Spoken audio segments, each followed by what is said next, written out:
Olá, pessoal, tudo bem com vocês? Meu nome é Márcia, sou professora de língua portuguesa, redação e ciências. Gostaria de iniciar essa videoaula compartilhando com vocês um versículo bíblico que diz: Não fui eu que ordenei a você? Seja forte e corajoso, não se apavore nem desanime, pois o Senhor, o seu Deus, estará com você por onde você andar. Esse versículo bíblico está lá no livro de Josué, capítulo 1, versículo 9. Desejo a vocês uma aula abençoada e muito produtiva. Bom, pessoal, a videoaula de hoje é referente à disciplina de ciências. O conteúdo a ser estudado é sobre o clima, né, massas de ar, as correntes marítimas, relevo, altitude e distância do mar e vegetação, ok? Vamos dar início então à explicação. No livro de vocês, na página 165, fala sobre o clima, tá? Quem quiser acompanhar a leitura aí, tá? No livro de vocês, tá pausa na videoaula, tá? E acompanhe, por favor. As diferenças climáticas, né, observadas entre as regiões que compõem o planeta ocorrem fundamentalmente em função da forma da Terra, a inclinação do seu eixo e os movimentos que a Terra faz durante a sua trajetória no espaço. Então, dependendo da inclinação da Terra, né, do eixo da Terra, no decorrer do movimento da Terra no espaço, tá? Quando ela faz tanto o movimento de rotação quanto o movimento de translação, dependendo do movimento que ela faz, da inclinação que ela faz na sua trajetória aí, na órbita do Sol, né? Quando ela está na órbita ali percorrendo ao redor do Sol, dependendo da inclinação do seu eixo, tá? Ela ocorre as diferenças climáticas, tá?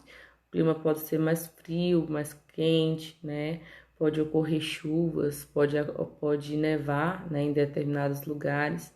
Então, tudo vai depender da inclinação do eixo e dos movimentos da Terra, tá? Que ela faz no espaço, tá? Vocês viram aí no capítulo 5 que a inclinação do eixo, né, da Terra, a inclinação do eixo, né, de rotação da Terra origina a sucessão de estações do ano, à medida que a Terra executa o seu movimento de translação. Então, conforme ela vai fazendo o movimento de rotação e o movimento de translação, ocorre as estações do ano, tá? Primavera, verão, outono, inverno.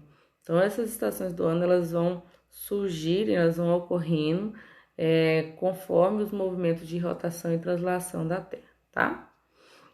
Vocês viram também que devido ao formato esférico da Terra, a intensidade dos raios solares é maior nas regiões em torno da linha do Equador do que nas regiões mais afastadas do Equador. Então, as regiões mais próximas do Equador são regiões mais quentes e as regiões mais afastadas da linha do Equador são regiões com climas mais frios.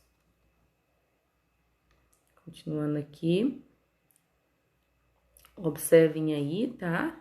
Então, a superfície da Terra, ela é atingida de diferentes formas, né? A incidência, ela pode ser mais perpendicular e no caso, essa que mostra aqui na parte mais embaixo, né? Vocês podem estar observando aí, onde está mostrando assim, incidência perpendicular, tá? Então, quando ela está assim, geralmente são sobre regiões mais próximas do Equador. Então, nas regiões mais próximas do Equador, a incidência é perpendicular, tá? É onde os raios solares batem com mais força, né? Eles são mais fortes a incidência e dessa forma essas regiões elas são mais quentes, tá? E já quando ela vai se tornando um pouco mais inclinada, né, é, elas são um pouco mais frias, são regiões que são atingidas com menos incidência, tá? Ela é chamada de incidência oblíqua, tá? Então, ela não aquece tanto, assim, a região que tem incidência oblíqua, não tem um aquecimento tão grande quanto as regiões que têm incidência perpendicular. Devido ao formato esférico da Terra, né? Quanto mais nos afastamos da região do Equador, maior a inclinação com que os raios solares chegam à superfície terrestre, ou seja, à medida que aumenta a latitude, a energia solar recebida por uma unidade da área da superfície diminui, tá? As temperaturas médias diminuem em direção aos polos, embora em locais elevados as altitudes dessa regra muitas vezes não seja válida, tá? Formando assim zonas climáticas diferentes. Nas regiões, as partes que são polares, são regiões dos extremos do planeta. Nas temperadas são entre os círculos polares e os trópicos. As tropicais são mais quentes entre o trópico de Câncer e o trópico de Capricórnio, tá? E atualmente nós podemos pesquisar na internet a temperatura da cidade, de qualquer cidade do mundo. Qualquer um de vocês que tiver curiosidade para saber a temperatura das cidades, né, de qualquer cidade do mundo, é só pesquisar na internet, ok? Então, além do movimento de translação da Terra, o movimento de rotação influencia na temperatura ao longo do dia, tá? A rotação da Terra origina os dias e a noite, como já foi visto, e a tendência das temperaturas é serem mais baixas antes do Sol nascer e aumentarem durante o dia. Então, antes do Sol nascer, as temperaturas são mais baixas. Conforme vai passando o dia, a temperatura vai aumentando, tá? Até o Sol nascer, a temperatura tende a diminuir, né? Resultado de um período de diminuição da energia térmica da superfície diante da ausência da incidência direta da radiação solar. Então, antes do Sol nascer, a temperatura é baixa. No decorrer do dia, essa temperatura vai aumentando e quando está se aproximando aí o pôr do sol, a temperatura ela vai diminuindo de novo, ok? As massas de ar. A respeito de massas de ar, nas diferentes regiões do planeta são aquecidas de forma desigual pelo Sol e, consequentemente, ocorre uma variação de pressão atmosférica entre elas, tá?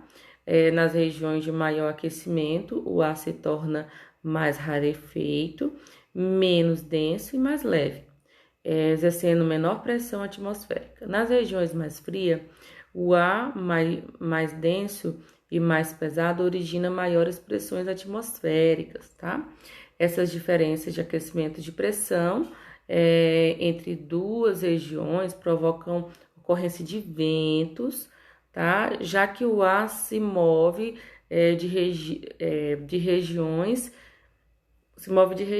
de pressão mais alta para regiões de pressão mais baixa, tá? Então, às vezes os ventos eles vão se mover das regiões de pressão mais alto e irão na direção de regiões de pressão mais baixa, tá? E se compararmos, né, a região mais próxima do Equador com aquelas mais próximas do Trópico de Câncer, de Capricórnio, vemos que a primeira é mais quente, ou seja, as regiões lá próximas do Equador são mais quentes, tá?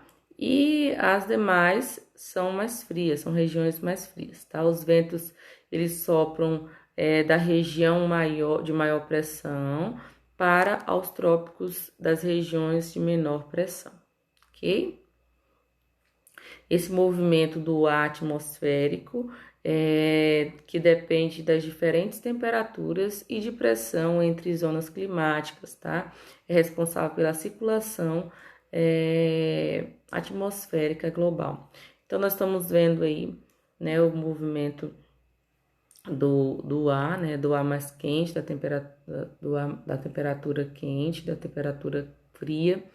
Então, essas linhas vermelhas aí representam o clima mais quente, tá? Quando a temperatura é mais quente. Então, o vento mais quente, a temperatura mais quente é representada por essas setas vermelhas, tá? E as setas azuis aí estão representando o clima mais frio, tá? Temperatura mais fria. A respeito das correntes marítimas, tá? Os oceanos, eles também podem participar dessa troca de calor, né? E do clima por meio das correntes marítimas, né? Ou seja, as correntes que vêm dos oceanos, tá? Correntes oceânicas. Essas correntes elas são formadas por grandes volumes de água que se deslocam, né, pelo oceano, transportando energia na forma de calor e influenciando o clima das regiões em que passam. Então, essas correntes de ar, elas vão, conforme elas vão passando, elas vão se deslocando, elas transportam também a forma de calor, tá? Na forma de calor, e ela vai influenciando o clima por onde esse volume de água está passando, tá? As correntes se formam pelo deslocamento dos ventos na superfície da água, pelos movimentos de rotação da Terra, tá? E pelas diferenças de densidade entre as regiões com diferentes temperaturas ou quantidade de sal dissolvido na água, tá? Nas regiões mais próximas dos polos, a água dos oceanos perde energia térmica, mais fria, essa água se dirige para regiões próximas do Equador, são as chamadas correntes frias. Sem essas correntes, a temperatura das regiões equatoriais, como é o caso da parte da região norte e nordeste do Brasil, será muito mais elevada, e as correntes oceânicas quentes originam-se nas regiões equatoriais. Tá? Essas correntes elas se formam pelo deslocamento dos ventos, né, como já foi falado. As correntes quentes elas são importantes porque elas amenizam as temperaturas muito baixas em maiores latitudes, como é o caso da corrente do Golfo, tá? Que desloca a água quente e, consequentemente, energia térmica, tá? Amenizando o frio de lugares como a Islândia. Vejam aí nesse mapa, essas setinhas vermelhas, azuis aí, elas são as correntes frias, tá? E a vermelha são as correntes quentes, tá? Então, observem o mapa aí direitinho, mapa de correntes marítimas e regiões de clima seco. Então, vale lembrar que quando as massas de água esfriam, elas ficam mais densas e se movem para partes mais profundas do oceano, tá? Enquanto as massas de água mais quentes, elas tendem a se mover para a superfície da mesma forma que ocorre na atmosfera, como as massas de ar frias e quentes, tá? Além disso, o alto calor específico da água faz com que os oceanos absorvam lentamente a radiação solar durante o dia, sem atingir temperaturas muito altas, tá? Durante a noite, a energia na forma de calor é liberada para a atmosfera e se distribui para regiões mais frias, ok? A influência das correntes marítimas no clima das regiões é forte, que pode determinar até mesmo a existência de um deserto. Tá? O deserto de Atacama, por exemplo, no Chile, existe principalmente devido às correntes frias presentes na costa oeste do continente sul-americano. Então, tá mostrando aí essa parte de cima aí, esse desenho de cima, o deserto do Atacama, tá? E já existem outras regiões em que essas frentes frias, né, elas causam chuvas, né, sobre causa chuvas sobre o oceano, fazendo com que essas massas de ar cheguem ao continente, sem umidade, né? Ocasionando um clima mais seco nas regiões.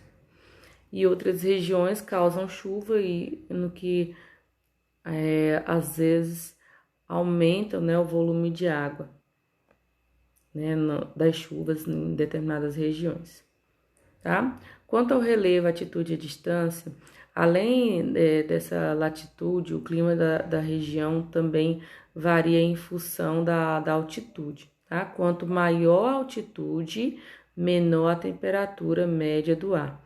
Isso acontece porque com o aumento da altitude torna-se mais rarefeito, com pouca concentração de gases e, portanto, com menor vapor de água. Como o vapor de água ele é responsável pela a retenção da energia térmica, o ar atmosférico fica frio, tá? E por isso, na área de elevada altitude, as temperaturas são baixas, mesmo em locais próximos ao Equador, tá? Assim como a altitude, o relevo influencia as características climáticas, pode ocorrer uma barreira montanhosa que é causada pelo clima seco, né, de algumas regiões, pois essa barreira ela dificulta a passagem de ventos carregados de umidade. Nas regiões próximas ao mar, o ar geralmente é úmido, o que afeta diretamente o clima, devido ao alto calor específico da água. A grande massa de água retém energia térmica de radiação solar por mais tempo e esfria mais lentamente do que o solo. Por isso, nessas regiões, a temperatura varia menos do que nas regiões de clima seco, tá? Geralmente mais distantes do litoral. A proximidade com o mar a proximidade com o mar é mais um fator que influencia no clima de uma região. Quanto à vegetação, né, o clima ele também influencia na vegetação e, consequentemente, na agricultura, tá? O cultivo de cacau, por exemplo, ele precisa de uma temperatura mais alta, tá? No decorrer do ano. Mas a vegetação ela também pode interferir no clima, tá? Por exemplo, as árvores elas absorvem grande volume de água do solo e transpira, lançando vapor de água para a atmosfera. Esse fenômeno faz com que o ambiente com vegetação densa tenha uma umidade de ar mais alta, tá? O relatório Futuro Climático da Amazônia, do Instituto Nacional de Pesquisa Espacial, demonstra como a umidade de ar da floresta amazônica é levada para por meio de rios aéreos de vapor, tá? Nas regiões distantes do Brasil até a Bolívia, Paraguai, Argentina, ajudando a formar chuvas nas regiões. Então, os locais que tem muita vegetação, a umidade de ar ela é maior e geralmente sobe tanto o vapor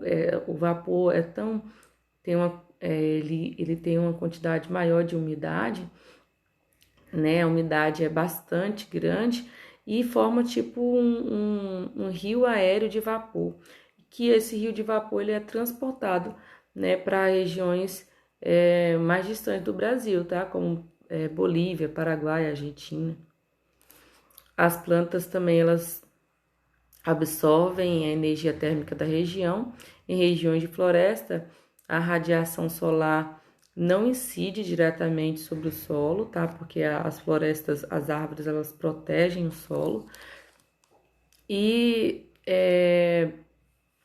parte dela é refletida pelas folhas, de forma que a temperatura não aumenta tanto, tá? Em grandes áreas desmatadas, os raios solares atingem diretamente o solo e a temperatura tende a ser maior, né? E a umidade menor. fica evidente que nesses casos, né, além dos efeitos sobre o solo, desmatamento pode mudar a temperatura média e o regime de chuvas, alterando o clima local, tá? Reconhecendo a importância da atmosfera, o equilíbrio térmico da Terra, entre outros fenômenos, é possível prever a modificação em composição, né? Pode levar um desequilíbrio na manutenção da vida, tá? Então, assim, sabemos que a quantidade, quanto mais árvores, melhor aumenta mais a umidade do ar, né? E isso ajuda a que os raios solares eles não atinjam diretamente o solo. Isso facilita para que cresça mais vegetação. E quanto mais o homem desmatar, retirar a quantidade de árvores, mais a umidade do ar ela vai diminuindo até ficar um ar seco, né? E fica a umidade do ar diminuindo a tal ponto, né, que fica até ruim para respirar, né? Quando a umidade do ar ela é maior, ajuda tanto na questão do crescimento de outras das plantas, quanto no desenvolvimento da vida, tanto de animais, né, silvestres, animais domésticos, quanto na vida do ser humano, que o oxigênio também ele é gerado através da fotossíntese, né? E é muito importante, né, a nossa floresta, a floresta de todo mundo. E percebemos que o clima, a cada ano que passa, o clima, a temperatura ela vai aumentando, né? Ficando cada ano é mais quente do que o outro.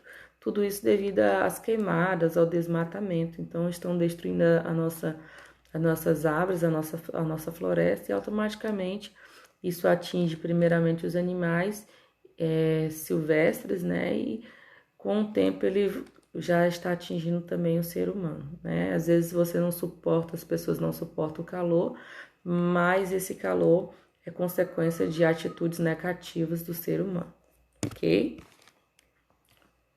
Bom, e é isso, tá? Agora eu quero que vocês respondam aí as atividades das páginas 173 a 175. Em seguida, que vocês façam a leitura aí dos textos Mudanças Climáticas no Brasil e Tendências Futuras das Regiões e Agravos Relacionados a Mudanças do Clima. Estão lá nas páginas 170 e 172. Obrigada, até a próxima aula. Fique com Deus.